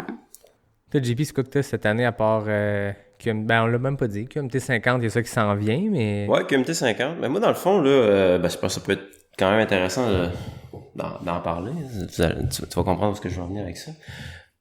Moi, j'ai tout le temps été un fan du sport d'endurance, même quand j'étais un nageur qui faisait des épreuves de 25 secondes. Je me souviens avec mon chum Nick, justement, on checkait le Tour de France, puis tu sais, je rêvais de ces... Puis j'ai resté stické sur une course, une des premières courses live que j'ai écoutées, puis c'était en 2009, c'était avec Lance Armstrong, puis c'était pas le Tour de France, c'était la Leadville. Ah ouais, ok. Lance avait fait ça? Lance a fait ça, ouais, la Leadville. Puis, pour ceux qui savent pas, c'est à Leadville, au Colorado. Puis c'est une des courses les plus hautes en altitude sur la planète. Dans le fond, s'il y en a qui veulent se lancer des défis un jour, c'est le 10 kilos le plus haut en Amérique. Puis, c'est ça. Il y a le 100 miles de vélo montagne, puis il y a le 100 miles de course à pied. Fait que moi, j'ai comme toujours eu le rêve de faire les deux. Ouais. En un année. Le Leanman qui appelle. Ouais. Ça, c'est le 100 000 de vélo puis le 100 000 de course. À combien de temps d'intervalle? 6 jours. Ok, c'est 6 jours. Ouch. J'avais en tête que c'était plus que ça. Non. Fait que, ouais, c'est ça. Dans mon parcours de triathlon, etc., j'ai fait 2 fois Leadville en vélo montagne. Je m'étais classé une fois pour le Leadville course à pied, mais là, j'étais pas encore assez expérimenté. Mais ouais, c'est ça. Moi, c'est vraiment vers là que j'enligne mes pions. Donc, mon objectif à court terme, ça serait de faire Leadville une année à la course à pied, en mode performance course à pied, pour après ça me diriger vers le Leanman, puis gagner le Leanman, qui est le combiné. Tu sais, on s'entend, c'est pas nécessairement la grosse affaire, mais moi, ça m'a tout le temps, j'ai tout le temps trouvé ça malade. Genre, ouais. Je me disais, hey man, c'est tellement haut, c'est un parcours sauvage, il y a du D+, en innocent, dans une des plus belles places, selon moi. Le Colorado, ouais. c'est assez dur à battre, là. C'est une petite ville minière. Tu sais, Colorado, il y a une coupe de courses comme ça. Tu sais, Leadville puis à Hard Rock, c'est très roots comme course, mais c'est super connu parce que c'est des courses pionnières qui remontent. Tu sais, Leadville, c'est une des premières au monde, tu sais, qu'il y a eu dans les 100 000. En tout cas, c'est une des plus vieilles. Puis, c'est ça, c'est le setup qui est malade. Leadville, c'est un aller-retour en plus qui doit être tough, ça. Là. C'est un 80 kilos d'un sens. Tu repars de l'autre bord, puis tu croises du monde. Fait que c'est un peu de même que j'enligne ma saison pour l'instant. Okay. Là, j'ai commencé à travailler avec Reed Colsett. Ouais. Pour ceux qui savent pas c'est qui, c'est le gars qui s'était perdu l'année passée au 110 du QMT. Puis avant de s'être perdu au 110 QMT, c'est aussi un gars qui est allé 2 fois aux Jeux Olympiques, qui court 2:10 au marathon avant les nouveaux souliers. Mm-hmm. Donc il faisait ça en 1400. C'est quand même assez impressionnant. C'est important à mentionner quand même. Ouais. Oh oui. Ouais, fait que c'est ça. Fait que cette année, j'enligne QMT 50. Je vais sûrement aller à Ricana. Je sais pas encore quelle distance. Puis après ça, c'est ça. Là, je sais pas trop comme... Il y a les championnats du monde en Thaïlande que je suis classé avec 2 de mes bons potes. Fait que c'est sûr que ça serait vraiment une belle expérience. Danny puis Alexandre. Samuel, t'es le bienvenu aussi, hein. Je sais que t'es classé, mais t'as peut-être d'autres projets, j'ai entendu dire ça. Ouais, fait que c'est ça. Fait que c'est ça. Le plan initial, ce serait vraiment QMT 50, UTHC, probablement 80 ou 125, peut-être 65, là, pour aller écœurer Anthony Larouche. Non, je fais une petite blague encore, Tony. Ouais. Puis c'est ça. Après ça, ben c'est ça. Faut que je regarde les courses pour me classer pour la Leadville parce que ouais, là, que ça prend. Mais là c'est ça. C'est que c'est comme eux autres. Dans le fond, la Leadville, c'est vraiment pour ramasser des fonds parce que c'est la ville depuis que la mine est fermée, c'est vraiment compliqué. Fait qu'ils font vraiment leur argent avec la série de courses. Faut que tu te classes soit avec la loterie, soit avec une des séries de courses, mais toutes les courses sont à Leadville. Fait que si tu veux te classer pour la Leadville, il faut que tu ailles à Leadville 2 fois dans une année, ou il y a une course à Austin, au Texas, qui est exactement la même journée que les championnats du monde en Thaïlande cette année. Donc, c'est tout ça qu'il faut que je regarde. Là. Mais pour l'instant, ce qui est sûr, c'est QMT 50, puis UTHC. Puis probablement, je vais aller en Thaïlande, puis je vais trouver une autre manière d'aller à Leadville. C'était une longue parenthèse pour me rendre là. Mais c'est mon rêve depuis toujours. Ouais, je pense Je pense depuis... que la prochaine question, c'était c'est quoi votre course bucket list? C'est quoi l'objectif ultime? T'as répondu avant même. C'est un bel objectif. C'est-tu le but de faire ton baptême du 100 miles de course à Leadville aussi? Ou... Ben, comme on a jasé avec Reed, c'est sûr que ça pourrait être intéressant d'aller toucher à la distance avant. Cape Town, ça fait rêver. Fait que c'est peut-être là que je pourrais aller toucher à distance un petit peu avant. Là. J'ai mes congés pour Cape Town, pour l'instant. Intéressant. Intéressant. On va suivre ça. On va suivre ça. Toi, Anne-Marie, c'est quoi l'objectif ultime? Ben, l'objectif ultime, ben, c'est sûr que j'aimerais ça aller aux Jeux Olympiques sur marathon. Ah ouais?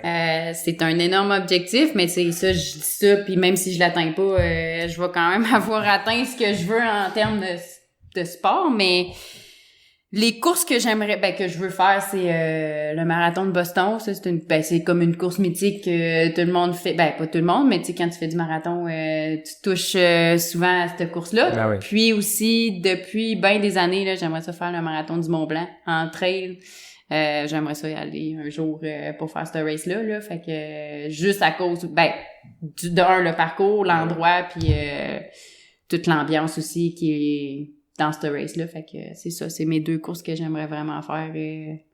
Puis les jeux, c'est sûr que c'est un peu loin, mais tu sais, j'y pense pas pour vrai, tu sais, dans mon entraînement pis tout ça, tu sais, je pense pas je vais atteindre les jeux, mais ça demeure quand même dans mon esprit tout le temps, là. Ben, pas tout le temps, là, mais tu sais, que c'est quelque chose que je veux atteindre, là. Puis je vais essayer, je vais tout faire finalement pour atteindre ça. Y a-t-il bien du monde qui ont fait 2 Jeux olympiques, hiver et été, en 2 sports? Des Québécois, pas tant que ça. Ben, il y a Pierre Harvey. Sinon, Québécois. Ben, des Canadiens, il y en a pas tant non plus. Ouais, il y a c'est ça, Clara hein? Hughes. Ouais, c'est ça. Ouais. Il y en a d'autres, là, tu sais, là, les noms me viennent pas, là, mais...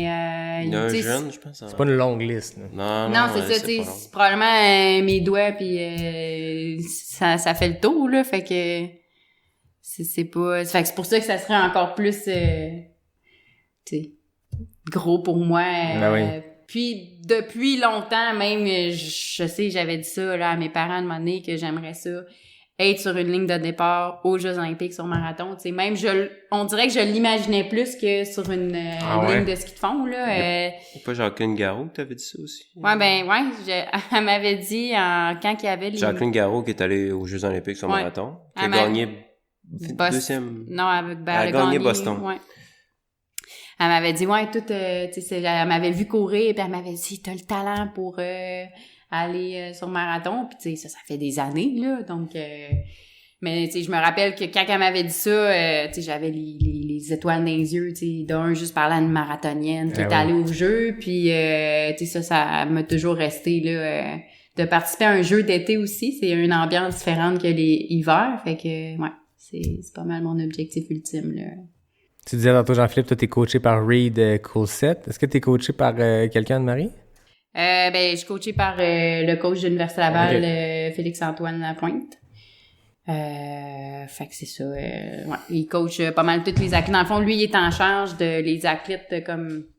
Il appelle ça le centre provincial, là. Ouais. Donc, il est en charge de coacher des athlètes, là...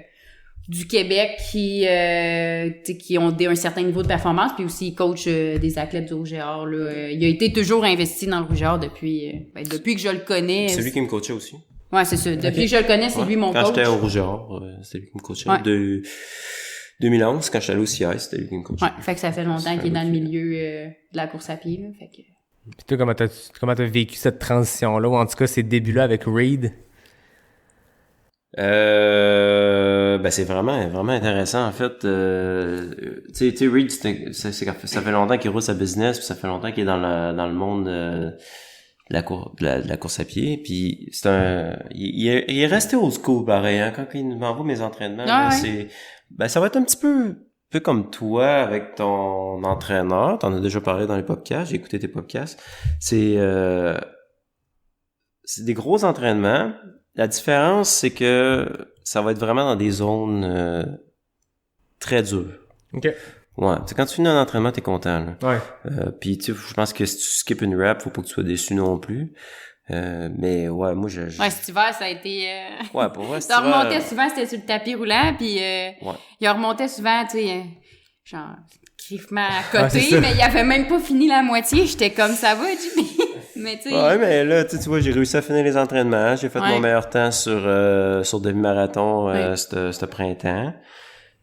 Puis, tu sais, j'ai couru un bon 10 kilos en solo dans le vent. Fait que, tu sais, ça commence à payer. Puis ça, c'est sur route. J'ai pas eu la chance encore d'aller en trail, mais en trail, tu sais, dans le technique, c'est sûr que je suis pas encore prêt pendant qu'on se parle, mais je le sens, là, d'un trail roulante, là, ça a pas d'allure. Fait que, non, c'est vraiment intéressant. Puis, il y a une belle approche. Puis, de la manière qu'on s'entend, tu sais, lui, il me fait mes séances d'intensité. Puis il met l'os. Moi, je mets la chair autour de l'os. Ouais. Puis ça va super bien comme ça. Puis c'est toujours le fun aussi de pouvoir travailler avec un coach, quelqu'un qui est allé aux Jeux Olympiques. Tu sais, j'ai tout le temps été encadré en natation. Quand j'ai commencé en secondaire 3 en natation, j'ai tout de suite été encadré à 100%. Après ça, j'ai switché pour le cégep. J'ai été pris dans l'équipe Rouge-Or A en natation. Fait que tout de suite, là, j'ai tout de suite été encore plus pris en charge. Puis là, j'ai décidé de faire mon switch pour le triathlon, que là, j'ai encore pris en charge. Fait que j'ai tout le temps été... Puis là, en 2019, j'ai décidé d'essayer tout seul. Ça a fonctionné correct, mais j'ai tout le temps été un gars un peu funny. Puis tu sais, je voulais me faire du fun avant d'être vraiment sérieux. Fait que c'est sûr que si personne me dit d'aller faire 4 fois 10 minutes dans le chemin d'accès, j'irai pas faire 4 fois 10 minutes dans le chemin d'accès. Je vais aller faire 35 kilos puis me perdre dans le bois avec la Mestèche-Chibault puis traverser Trois-Rivières, tu sais. Fait que c'est ça. Je pense que ça fait du bien de retourner aux bases puis de refaire beaucoup d'intensité. Ben beaucoup. Ben quand même. Là, c'est deux bonnes séances. Ouais, 2 bonnes séances par semaine. Puis une bonne longue, là. Ouais. Mais je suis content aussi d'avoir la liberté de pouvoir aller faire une longue de 35 kilos, traverser 8 fois Rivière si ça me tente, puis de me perdre. Ça reste mon plaisir numéro 1. Ouais. Mais je pense qu'on a des coachs qui se ressemblent pour ça, parce que moi, c'est la même affaire. J'avais l'impression que pendant 12 ans, j'étais sur une augmentation stable de zone 1 continuelle. Je savais pas que ça s'appelait de la zone 1. Moi, il a fallu qu'Éric m'explique la zone 1. Tu sais, le gars, il a fait 12 ans qu'il court, c'est pas c'est quoi. Puis j'ai toujours pas de montre, fait qu'il me trouvait vraiment comme mêlé. Puis c'est ça, je faisais que de la zone 1 puis d'augmenter le volume, mais là, à un moment donné, je vois vraiment les pics, tu sais, que tu te torches dans les trainings, tu te démolis complètement. Puis après ça, ben t'as encore plus de fun à retourner juste faire de la zone 1 puis te perdre dans le bois. T'sais. C'est ça, au début, t'as pas tant de fun. Ouais. Tu sais, t'en reviens de faire 4 fois 10 minutes, puis tu te dis, pourquoi j'ai fait ça? Ouais. J'aurais pu rester faire Netflix and chill, écouter Obi-Wan Kenobi, comme je vais faire tantôt. Mais plus t'en fais, puis plus t'aimes ça, parce que là, tu commences à être à l'aise à faire 4 fois 10 minutes, meilleure moyenne, puis je dis 4 fois 10 minutes parce que c'est l'entraînement que j'ai demain, fait que c'est elle que je prends pour exemple, mais tu sais, plus tu vas être en forme, plus tu vas aimer ça, te mettre à bloc, puis... Ben, t'es plus à l'aise aussi pour les... T'es plus à l'aise, puis... zoneurs. Après ça, quand t'arrives dans un trail, c'est tellement le fun, là. Tu pars, c'est facile, tu vas à une bonne vitesse, tu suis le peloton, tu peux jaser avec les gars. C'est un peu ça aussi, tu sais, la trail, là, qui est merveilleux. En tout cas, moi, je trouve que c'est vraiment un beau monde. J'en ai fait beaucoup des mondes, là, tu sais, de bike de route, course sur route, natation en eau libre, triathlon sur route, triathlon, vélo montagne. J'ai essayé des sports d'hiver, ski de fond, raquettes, tu sais. J'en ai essayé, j'en ai vu du monde. Puis, tu sais, la trail, c'est... Mais c'est une communauté. C'est une communauté, c'est ça, c'est vraiment merveilleux. Puis même les gars qui performent sont terre à terre. Ouais, c'est ça. Ben, je dis les gars, j'utilise le masculin, mais c'est autant féminin, là. On s'entend. Ah, c'est vraiment beau. Il y a un gros mot très relax de manière générale entre elles, très chill, même quand c'est compétitif dans le sentier. Tu sais, là, la clinique du coureur s'en vient, au moment où l'épisode va paraître, ça va être fait, mais moi, c'est mon souvenir de mon premier vrai ultra au Québec, c'était la clinique du coureur, le 50, puis t'as la race, t'as l'avant du peloton qui se torche, qui compétitionne, mais après ça, tout le monde reste, puis tu sais, ça fait 8 heures que la course est commencée, t'as les derniers qui commencent à rentrer, puis tout le monde est là, puis attends, prends une bière, t'as les podiums, puis c'est là que j'ai fait « OK, c'est ça qui se passe. » Ben, je sais que c'était pas une course en trail, là, mais juste le tour de l'île là, que vous avez fait, là, avec Guillaume, Cochon. C'était tous des gars de trail, Charles. Puis pour vrai, tu sais, moi je viens plus d'un monde de route, puis même le ski de fond, c'est pas comme la trail. Puis tu sais, après là, les gars ont fini, ils étaient éclatés. Tu sais, il y avait de la misère à marcher, mais non, c'était comme... Julien était blessé. Ouais, c'est ça. Puis non, c'était la bière, On reste parler. On est resté quasiment à quoi, 1h15 dans le stationnement. On est resté dans un parking de dépanneur, puis j'étais comme, wow, ça c'est cool. Là. Ouais. Genre, les gars, ils sont juste contents, ils sont heureux de leur journée, puis c'est ça, en route, on voit pas ça, là, tu sais, pis fait que c'est ça que... Non, je trouve ça le fun d'accompagner JP aussi dans ces événements-là, puis de côtoyer ce monde-là, parce que c'est un monde qui m'attire beaucoup aussi, parce que, tu sais, c'est funny, c'est le fun, puis j'ai appris à apprécier plus la bière aussi, via JP, là, fait que... non, mais tu sais, positivement, tu sais, ça amène à socialiser plus que, tu sais, monde de route, tu sais, on fait notre race, on s'en va, beaucoup de performances aussi, fait que tu sais, c'est totalement différent, puis c'est le fun à voir, là. Fait. Puis même si tu reviens à l'événement qu'ils ont fait, au-delà encore plus de la bière dans le parking, juste le fait de se dire on est 5-6 gars qui peuvent atteindre ce FKT-là, puis on se met tous ensemble, puis on tu sais, je veux dire, peu importe, là, c'est Jeff qui est allé rechercher le FKT, parce que pour la petite histoire, Guillaume et Charles, l'année passée, avaient établi un FKT très rapide à 2 ensemble. Jeff, une couple de semaines après, l'avait battu. Là, il y avait Jeff, Guillaume et Charles qui avaient déjà atteint ce FKT-là. Il y avait toi, il y avait Julien. Puis on avait Anne-Marie Oui, et Félix qui ont PC. Qui nous ont PC. Puis on avait Joanie Desroches, que tu as déjà reçu au podcast. Marjorie, la blonde de Guillaume. Et la blonde à Charles Castonguay. Catherine, que tu as déjà reçu au podcast. En fait, tout le monde qui était là. Tout le monde qui était ben là, il nous manquait juste nous deux. Ben, c'est ça, voilà, c'est fait. Mais exact, juste le fait qu'on se craigne une gang de gars ensemble avec les blondes, la famille, tout le monde qui essaye de battre le record. Puis au final, Jeff est allé rechercher un nouveau FKT, mais Guillaume et Charles ont aussi battu le FKT d'avant. Juste le fait de le faire en gang plutôt que chacun le fait de son bord puis essaie de battre le suivant, on se craint, on se fait un matin le fun autour de l'île, puis si quelqu'un bat le record, tant mieux. La blague, c'était on reste ensemble jusqu'à 10 kilos de la fin, puis après ça, c'est chacun pour soi. C'était quand même cool, là. Puis tu sais, c'est ça, après ça, quand Marie, elle a fini son pacing, elle a pris le char, elle nous a suivis. Julien a eu des petits pépins avec la fesse. D'ailleurs, ça va peut-être l'hypothéquer un petit peu pour son Swiss Canyon Trail, mais tu sais, après ça, il est resté avec Anne-Marie, on est allé acheter de la bière, quand moi j'ai décidé de caller off. Tu sais, Marjorie avait mis un panier sur son vélo, puis on avait rien qu'à pogner les bouteilles, les gels. Après ça, tu sais, Joanie, elle avait son pack-sac avec plein de porte-bouteilles, puis t'avais Catherine aussi qui était setée pour Charles.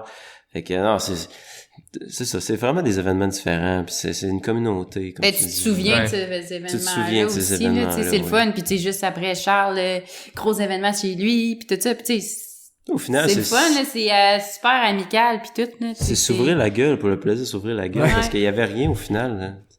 Il y avait une ligne d'arrivée virtuelle, puis ok, t'es le gars qui a couru le plus vite. Il y a un chrono sur un site que personne visite. Non, c'est ça. Dans le sens que c'est pas quoi qui est prestigieux, c'est hot, un FKT dans notre communauté de... Ben, c'est une petite communauté, là, au final, là, tu sais, fait. Mais l'événement, on l'a rendu grande, puis c'était vraiment hot. Ouais, c'est ça. Ouais. Pourquoi t'as décidé d'arrêter? S'est-tu passé? Ah, ben moi, c'était juste ma plonge sortie à vie. J'étais rendu là, sur route. Ouais. Puis, c'est ça.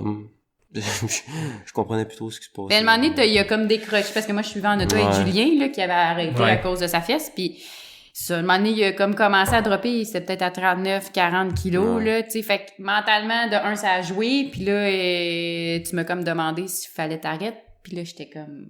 Ben, j'ai eu une petite blessure aussi toute l'hiver, puis tu sais, ça vaut la peine de continuer tout seul, là, j'ai demandé... 26 kilos sans asphalte. Puis là, tu m'as dit, je vais être blessée si je continue, fait que, tu sais, pourquoi hypothéquer un été pour c'était quelque chose qui tu voulais finir, mais au cool, final j'aurais aimé ça finir, oui, c'est ça. Mais tu peux le réessayer, on est à côté de l'île puis ça se refait un autre jour, fait que tu sais ça en solo peut-être pas là. Peut-être pas là, mais on me prend des amis. Ouais. Fait que tu t'es rendu à 42 puis j'étais content. C'est mon meilleur temps. C'est ma plus longue. Ben, c'est mon meilleur temps au marathon parce que c'est ma plus longue sortie sur route. Puis, tu sais, c'est une petite victoire, mais les gars étaient forts. Les gars étaient prêts. Là. Moi, j'ai décidé la veille d'y aller. J'avais travaillé le soir. Écoute, c'est pas des défaites, mais tu sais, il a fallu que je me décide avant, puis que je prenne les précautions pour être prêt aussi, là.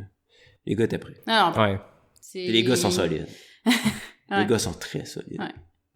Puis tous des gars de trail. T'sais, oui, c'est des gars qui s'entraînent sur route aussi, mais ça reste que c'est malade pareil parce que c'est 3 gars de trail, tu sais. Ouais, Charles, tu sais, Jean-François, je savais qu'elle allait être bon. Guillaume, je savais qu'elle allait être bon. Charles, il m'a vraiment impressionné. Ouais. Il a gardé une foulée, une technique impeccable tout le long. À l'arrivée, il était encore fluide, il était beau à voir courir. J'enlève rien aux 2 autres gars, là, mais... Mais Guillaume Barry va comprendre quand on dit qu'il n'y Oui, avait pas il y une avait foulée plus, fluide. non. Puis, ben, c'est parce que Cochon, il est parti aussi, puis il n'y avait pas une foulée fluide. Non. Mais, tu sais, mais pour vrai, Charles, moi, il m'a vraiment impressionné, là. Il est vraiment sorti, en tout cas, moi, C'est un mois après son marathon Vegas, en Ouais. plus. Mais il a couru pareil tout le long, mais tu sais, super dynamique, tout Ouais. ça, puis après 67 kilos, fait que, ouais, non, c'est quand même impressionnant sur route, là. Les gars devraient essayer le 100 kilos sur route. Ouais. Oui. Moi, quand je reçois des couples, je termine avec un truc un peu différent. Tu sais, j'ai les questions avec l'arnaque, concours de vitesse et tout, des FKT. Ça sera pour une prochaine fois quand je vous recevrai solo dans le futur. Moi, il m'en reste longtemps que pas sorti du bois, là. C'était juste le début. Quand Marie sera allée au JO, puis que moi, j'aurais fini mon Ouais. Leadville. Exact. C'était un rendez-vous. Merveilleux. Voilà. Quand j'aurai fait mon 160 km, Ouais, c'est ça. Ah, regarde, tu vois, elle change déjà son discours. Mais quand je reçois des couples, je fais des questions un peu différentes. Fait que je c'est demanderais un quiz à- stressant, ça? Non, il n'y a pas de chrono, en fait. C'est pour tester sur certaines réponses si vous connaissez ou pas. Fait c'est que ça, c'est Jean-Philippe, stressant, tu pourrais aller sur le balcon. Je vais commencer avec Anne-Marie, puis après ça, on va faire le switch, puis on va comparer vos réponses. On va le laisser sortir. Moi, la porte passée n'est pas trop loin. Je la vois pas trop en punition. On va parler pas trop fort. De toute façon, les micros sont proches. C'est 10 questions, puis la réponse, c'est soit Anne-Marie, soit Jean-Philippe. Parfait. Qui court le plus? Jean-Philippe. Qui ronfle le plus? Hi, je dirais que moi. Hein? Qui est le plus maladroit? Là, je dirais les deux, mais là, je vais dire moi. Qui aime le plus monter entre elles? Jean-Philippe. Qui aime le plus descendre? Jean-Philippe. Qui mange le plus de barnac? À base, moi. Toi? Ouais. Qui se laisse le plus traîner dans la vie? Ah, Jean-Philippe. Qui est le meilleur en ski? Ah, Anne-Marie. Qui est le meilleur en vélo? Jean-Philippe. Et qui chante le plus mal? Ça doit être... Ah, c'est moi, c'est sûr. Parfait. Jean-Philippe, tu peux revenir? Toi, dans le fond, tu peux rester parce que ben, tant que tu lui donnes pas des indices. Anne-Marie peut rester parce qu'elle a déjà donné ses réponses. Par contre, faut pas qu'elle te donne d'indices, là. C'est 10 je vais questions, boire ma faut que tu bière. répondes soit Jean-Philippe, soit Anne-Marie. Oh, OK. Qui court le plus? Anne-Marie. Qui ronfle le plus? Anne-Marie. Qui est le plus maladroit? Anne-Marie. Qui aime le plus les montées entre elles? Moi. Qui aime le plus les descentes? Moi. Qui mange le plus de barnac? Dans le temps, c'était moi. C'est encore moi, en fait. Qui se laisse le plus traîner? C'est certainement moi. Qui est le meilleur en ski? Hey, c'est moi! Non, c'est pas vrai, je t'ai chié. C'est Anne-Marie. Qui est le meilleur en vélo? C'est moi. Qui chante le plus mal? C'est certainement moi. Ah, écoute, attends, on va voir comparer 2, 3, 4, 5, 6, 7 bonnes réponses sur La 10. dernière c'est question, bien. j'ai dit c'est certainement moi. Non, t'étais bonne l'autre jour quand on est revenu d'un road trip l'autre jour, puis elle chantait du Train. Mais je chante mal, moi, je trouve. Ok, ben, Ça ça a a l'air l'air que- que je chante bien. Ben, ça a l'air que tu chantes bien. Ben, fait il doit qu'écoute- chanter vraiment mal. Ouais, c'est ça. Ben là, écoute ma voix. Ben, 7 sur 10, écoute, c'est très bon. Note de Mais c'est vrai, passage. première question, j'ai bugué, puis j'aurais dû dire moi, parce que je sais que je cours plus que toi, finalement, mais j'ai dit que c'était toi qui courais plus. Eh ben, merci beaucoup de votre temps. Ben, fait plaisir, merci à toi, Super ouais. épisode. J'ai bien aimé la dynamique à 3. C'était le cool. On a pu se promener de vos deux parcours, vous rejoindre au niveau de la course après des carrières de triathlon puis de ski. C'était vraiment intéressant. Puis 7 sur 10, ça finit fort. On se connaît bien, 70%, c'est Ouais, bon. c'est bon. Très bon. Ouais, tu sais, en même temps, qui se laisse traîner plus, t'as dit. Mais moi, j'ai dit les barnacs, c'est moi, parce que j'ai pensé, c'est moi qui mange plus de dessert, fait que... Ouais, c'est vrai. Là, finalement, tous les deux, on mange toutes les barnacs.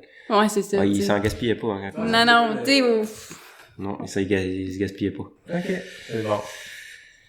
Avant qu'on se laisse, moi, c'est le dernier épisode avant le 100e. Le 101e, je l'enregistre live au Faux Mouvement à Québec. Puis, depuis quelques épisodes, je laisse traîner des indices. Je les ai pas encore annoncés. Je peux dire aujourd'hui un indice. Je reçois un gars puis une fille. Le gars, je l'ai jamais reçu. Donc, l'épisode 100, c'est un nouveau. Et la 101e, c'est une fille que j'ai déjà reçue. Donc, je laisse des indices comme ça. Puis, c'est des places hyper limitées parce que le Faux Mouvement, c'est minuscule. C'est le dimanche 12 juin à 4h. Et depuis 3 épisodes, on finit avec une petite question que les gens doivent le plus rapidement possible m'écrire sur Instagram la réponse. Puis la première personne qui m'écrit, de un, doit être disponible ce jour-là parce qu'on compétitionne pour aller chercher des places. Fait que il en reste que 2. On est sold out sauf ces 2 places-là. Puis j'ai le goût de me tourner vers Anne-Marie parce que je vais utiliser une de tes performances comme indice. Derrière qui t'as terminé aux 10 km du Mont-Blanc? Puis l'année, faites vos recherches. T'as fait une fois le 10 km du Mont-Blanc? 2 fois. 2 fois? Ouais. Mais t'as terminé une fois derrière quelqu'un qui est très populaire. C'est ça, fait il faut qu'ils le trouvent. Parce que... Moi j'aime ça, on va leur mettre ça tough parce que les derniers épisodes, c'était pas si tough que ça. Fait que là, si vous voulez gagner vos 2 places pour le Faux Mouvement le 12 juin, vous devez me nommer la personne connue derrière qui Anne-Marie a terminé. Juste la personne avant, dans le fond. Ouais, juste avant. La personne qui a fini devant toi? Ouais. Aux 10 km du Mont-Blanc. Exact. Parfait. On va demander aux gens de m'écrire, puis la première personne qui m'écrit gagne 2 places. Les 2 dernières places pour cet événement-là que j'étais hâte de faire. Écoute, devant le public, c'est la première fois. À date, les seuls publics que j'ai eus, c'est ça, c'est devant le public. Ouais, exact. On va avoir une trentaine de personnes au Faux Mouvement. On va enregistrer 2 épisodes. Fait que, il va y avoir de la bière boréale, il va y avoir du café. Ça va être cool. Fait que, les 2 personnes, la personne va remporter 2 places. Fait qu'on a hâte de savoir. Moi, j'ai hâte qu'on ferme le micro pour savoir c'est qui cette personne connue-là. Mais là, nous autres, on va être les premiers à t'inscrire sur Instagram. Parfait. On s'arrête. Moi, je vais aller. 12 juin, je suis en congé en plus. Et si vous voulez être là le 12 juin, je suis capable de trouver des places parce que je connais le gars qui organise l'événement. Là, ça peut être intéressant. C'est les dernières places là, que je parlais pour le tirage au sort, mais je connais le gars. Merci beaucoup de votre temps. Merci à toi. Merci à toi de l'invitation, c'est super le fun. Grand plaisir. J'espère que on va avoir amusé ton auditoire. Aucun doute là-dessus. Yes. Aucun doute. Puis comme d'habitude, je remercie David Hébert qui signe le design graphique du podcast. Je remercie Fred Desroches pour le thème musical. Je remercie NAC, le partenaire officiel du podcast. Je remercie Boréal qui nous a offert des bonnes petites bières pour l'épisode. Je remercie Capic, qui est le fournisseur de café quand il est trop tôt pour prendre la bière quand j'enregistre. Puis à tout le monde, je vous dis à la semaine prochaine pour le 100e épisode de Pas sorti du bois, le podcast 100% Trail.